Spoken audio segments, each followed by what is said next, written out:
Hello mga dear! Welcome back to my channel.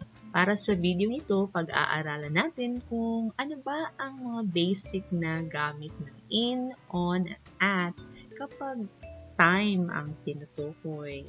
Sige, alamin natin. Of course, check muna natin kung may alam na ba kayo kung paano gamitin ang in, on, at kapag time ang tinutukoy natin.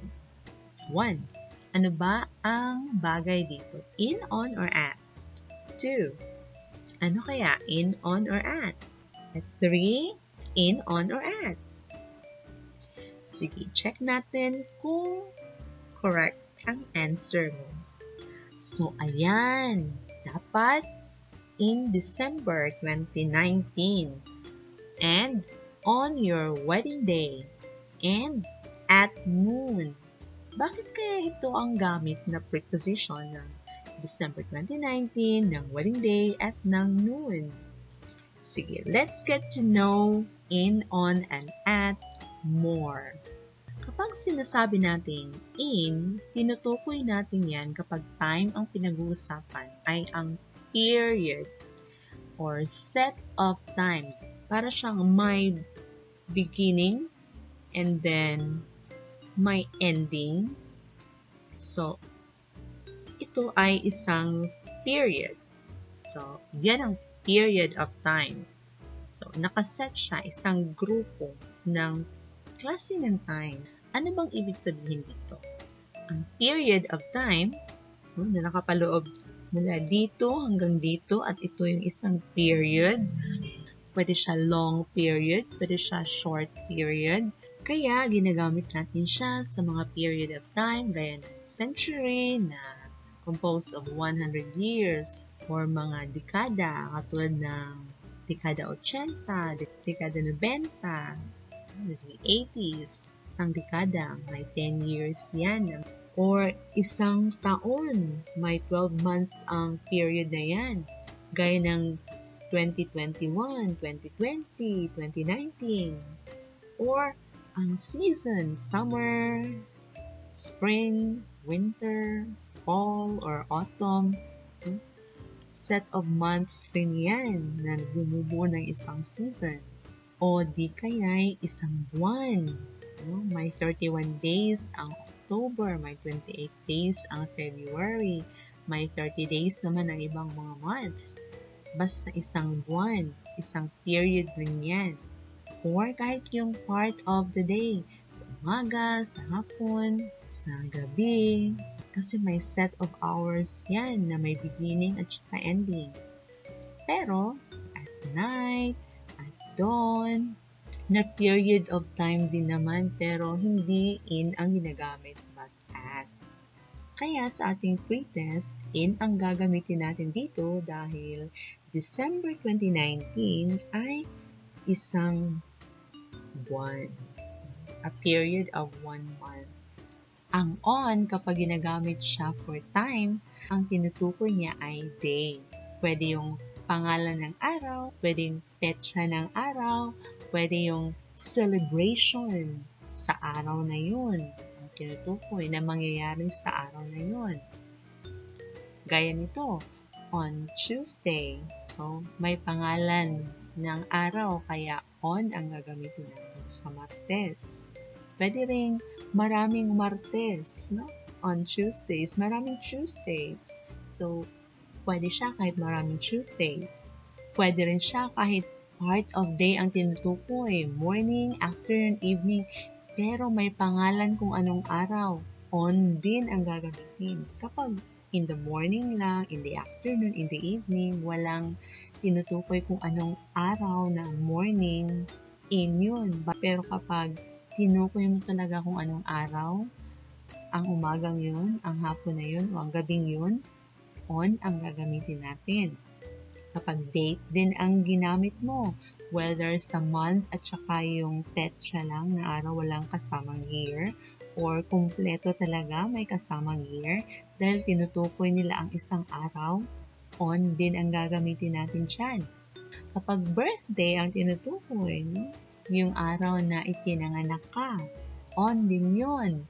kapag tinutukoy natin na ang Christmas bilang Christmas Day, hindi mo ginamit na ang day, nag-shortcut ka lang ng Christmas, ang tinutukoy mo ang araw ng Pasko, so on ang gagamitin din natin.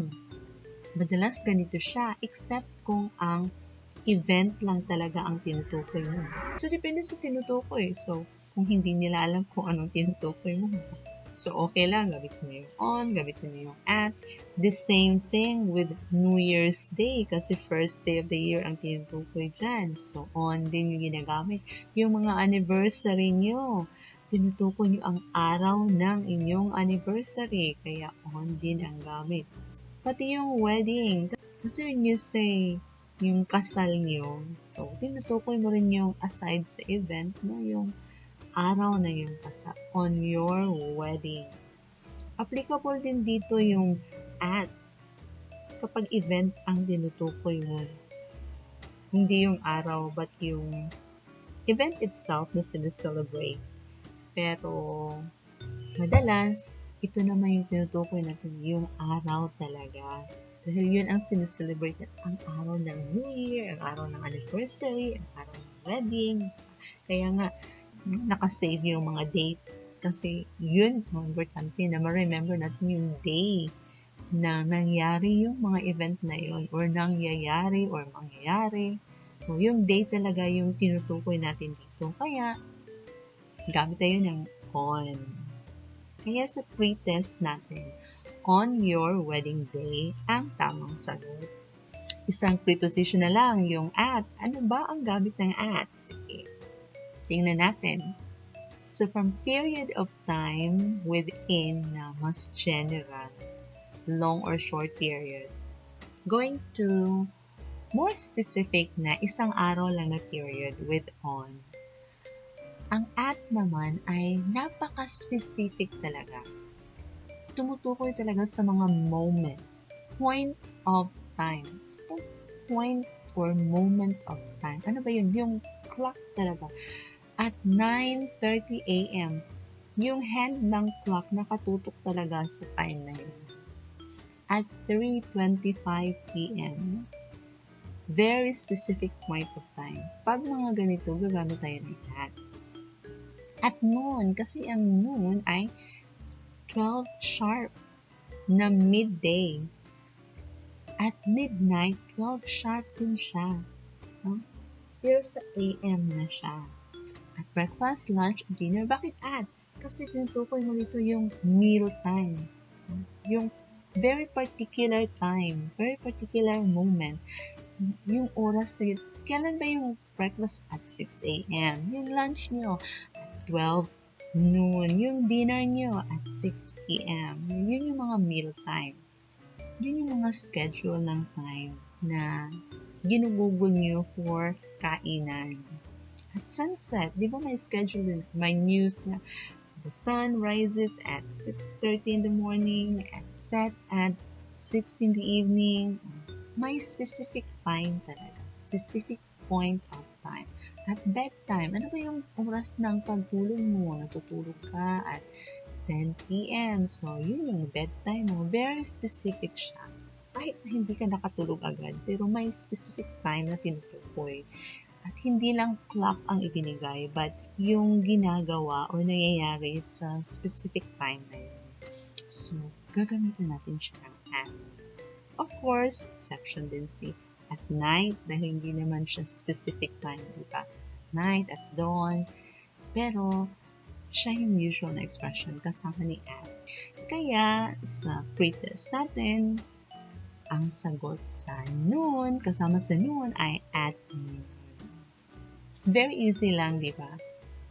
Isipin lang natin kapag in a period of time yun, long man or short man, nakaset yung mga time kasi period nga of time. So, pwede kang parts of day, morning, afternoon, evening, or weeks, or mga buwan, mga taon, mga dekada, mga century, kahit generally, pag sinasabi ng past or future, no, in the past, in the future, in the present time, pero mas common ginagamit natin at present kasi tinutukoy natin yung at the moment. Kasi yung present is right now. Pag right now, ang tinutukoy at present. Pero pag yung present na today, this year, in the present. So, depende sa tinutukoy. And of course, kapag on, isang araw. Or kahit na maraming araw, but the same day. Tuesday or Tuesdays, Monday or Mondays, yung mga araw na yun. May pangalan ng araw man, or petsa man siya, or yung mga araw ng mga celebrations natin. So, kung yun ang tinutukoy natin, gamit tayo ng on.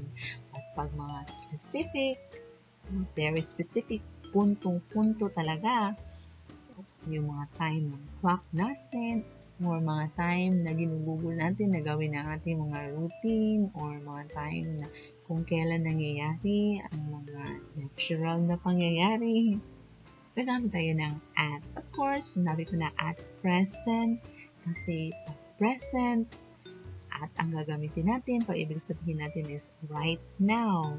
Kasi specific point of time yun, pero pag mas general yung now mo, now is today, now is the week, now is the year, ang tinutukoy mo, or the month, the present na nakapaloob sa buong buwan, sa buong period. So, gamit din tayo ng in. So, depende rin yun sa tinutukoy natin. Depende kung ang period of time ba or ang moment. So, from the top, mas general siya. Going down to very specific na period of time. Na-gets niyo ba? Very easy lang, di ba? Sige, let's see how much you have learned. Sagutin lang ng in, on, or at. Depende kung ano ang nababagay sa given time. So, ano ba for number 1, for number 2, or for number 3? In, on, or at? Sige, check natin ang mga sagot mo. I'm sure na perfect yun na naman to. Gagamit tayo ng at sunrise. Dahil ang moment, ang specific time kung kailan nagra-rise ang sun, ang tinutukoy mo. And in the 3rd week of January, dahil week ang tinutukoy natin dito, isang period ng 7 araw. So, in ang gamit natin dito.